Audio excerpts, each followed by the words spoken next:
1. Bonjour à tous, je suis Philippe, vétérinaire pour Vetofficine. Aujourd'hui, je vais vous parler d'un sujet qui revient très régulièrement au comptoir. Peut-on utiliser des médicaments humains vendus sans ordonnance pour nos chiens et nos chats? La réponse est nuancée, et c'est ce que nous allons voir ensemble.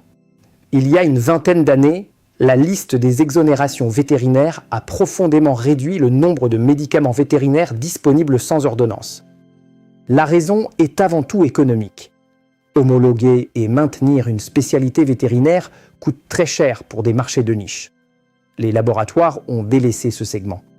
C'est là qu'intervient la cascade thérapeutique, prévue par l'article L5143-4 du Code de la santé publique et le règlement européen de 2019, qui permet d'utiliser un médicament humain pour un animal, à condition que le risque soit identique pour les deux espèces.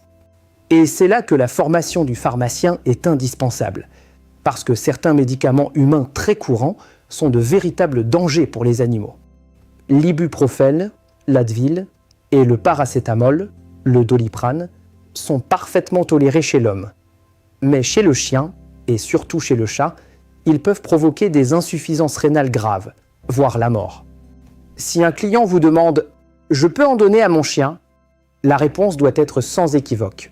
Non, c'est très dangereux.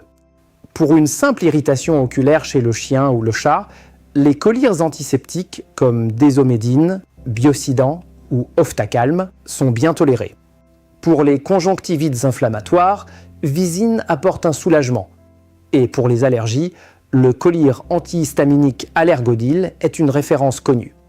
Sur le plan dermatologique, les crèmes à base d'hydrocortisone à faible concentration comme Onctose hydrocortisone Crysters 0,5% ou Cortifra, sont parfaitement adaptés aux petites irritations cutanées, aux dermatites de contact ou aux piqûres d'insectes. Application locale uniquement. Et pensez à conseiller d'éviter que l'animal ne lèche la zone traitée. Pour les troubles digestifs, 2 réflexes à avoir.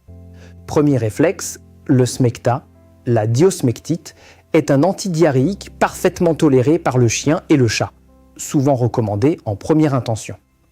Deuxième réflexe, pour les gastrites et vomissements chroniques du chien, l'oméprazole 20 mg, Mopral ou les génériques Haro, Biogarant, est très demandé et bien documenté. 2 situations de plus en plus fréquentes, les dermatites allergiques et le mal des transports. Pour les allergies cutanées canines, les antihistaminiques oraux, comme la cétirizine, Zyrtec, ou la loratadine, Claritine, ont montré un certain intérêt. Et pour les voyages en voiture, la notamine, à base de diphénigramine, reste la référence fiable et bien tolérée chez les chiens. Ces produits permettent d'exercer votre rôle de professionnel de santé avec une valeur ajoutée que ni l'animalerie ni la grande surface ne peuvent offrir. Cela exige une vraie compétence, connaître les molécules autorisées, les contre-indications et adapter les doses au poids de l'animal. L'article complet est paru dans le magazine Vetofficine, numéro 32. Je vous encourage à le partager avec toute votre équipe. Abonnez-vous à la chaîne pour ne manquer aucun épisode. Et à très bientôt pour de nouveaux conseils.